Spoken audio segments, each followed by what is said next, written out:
هنقسم كده نشوف انهي اخطر فالاخطر. يعني في اول اخطر حاجه هي الفسيخ، وبعد كده الرنجه. حلو. طيب ليه؟ يعني هي الفسيخ الفكره في توكسين كده، نوع معين من البكتيريا بيطلع على الفسيخ ده اسمه بوتيلينيوم. بيعمل ايه؟ بيعمل شويه اعراض كده لازم نبقى عارفينها يعني كلنا عشان علامات الخطر. بيعمل اول حاجه بتبتدي ان الحلق بيبقى ناشف والريق ناشف قوي، وكده ارتفاع في درجه الحراره، وممكن يبقى عنده انتفاخات في البطن ويبقى اسهال وترجيع. ده الاطفال بس؟ لا، الاطفال والكبار. ده الاطفال والكبار اللي ممكن يحصل كده. بس اكتر فيتشر بتيجي عند الاطفال صعوبه التنفس.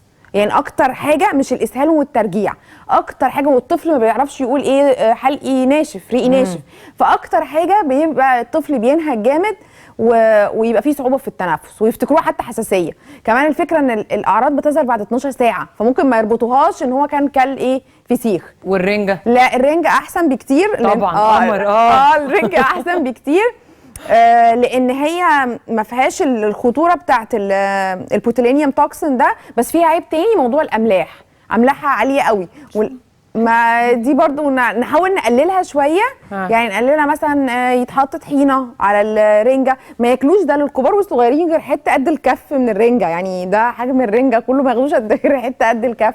يبقى حجم العيش اكتر من الرنجه نفسها، يعني نديله رغيف قد كده على حته الرنجه دي. طيب البصل ابو خل ده كويس جدا، ده مطهر. ايوه، ده البصل ده مطهر الاطفال. يعني ده مطهر للي بيحصل. يعني احنا قلنا احنا قلنا كده وكده مش هنديهم فسيخ. الاطفال ممنوع ياخدوا فسيخ، لكن ممكن ياخدوا رنجه. هياخدوا رنجه بس عليها شروط. الرنجه اللي هياخدوها من حيث الكميه ومن حيث الحاجات اللي معاها. الحاجات معاها يعني ياخدوا طحينه، ياخدوا معاها. يعني الاطفال ممنوع يجيبوا الفسيخ من الاخر. ياخدوا حته رنجه صغيره. يعني صغيره قد كده، قد الكف كده، قد الكف. وعيش كتير، وبصل وخل، ده تمام. طب من سن كام الناس تقدر تاكل الفسيخ؟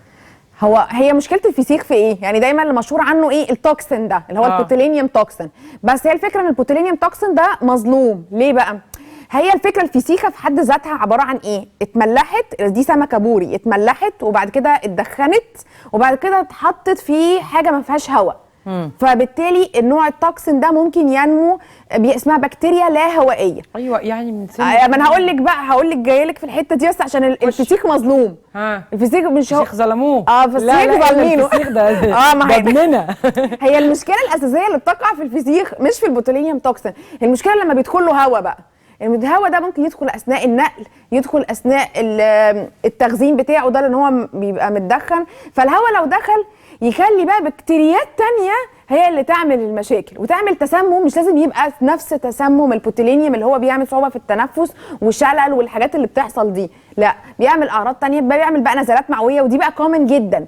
يعني ده مشاكل الفسيخ التانية. الكبار والصغيرين ده كبار والصغيرين دلوقتي بيموتوا قدامي انا بلاقيهم. لا يعني فعلا هي المشكله ان مش بس كده، تيجي بعد كده الفسيخه تتحط في الشارع يبقى عليها يجي عليها الدبان.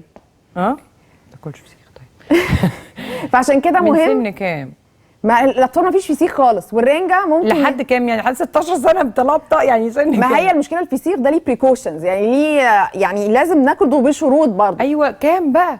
من سن كام؟ يعني مثلا من فوق 12 سنه ممكن ياكل. ايوه 12 سنه بلس. ايوه، ما هي الفكره ان هو نفسه خطورته هتبقى زي الصغير، هي مش فارقه. بس ما انا عارف، بس لازم ياخده بشروط. الشروط بتاعته دي اللي هي لازم يكون من مصدر موثوق فيه، لان طبعا احنا ما فيش ياخد واحده من على الشارع كده. يعني مش هقول لك يشوف عليها تاريخ الصلاحيه والانتاج. نفسي الاقي الفسيخيه هتموتيني نص عمري والله.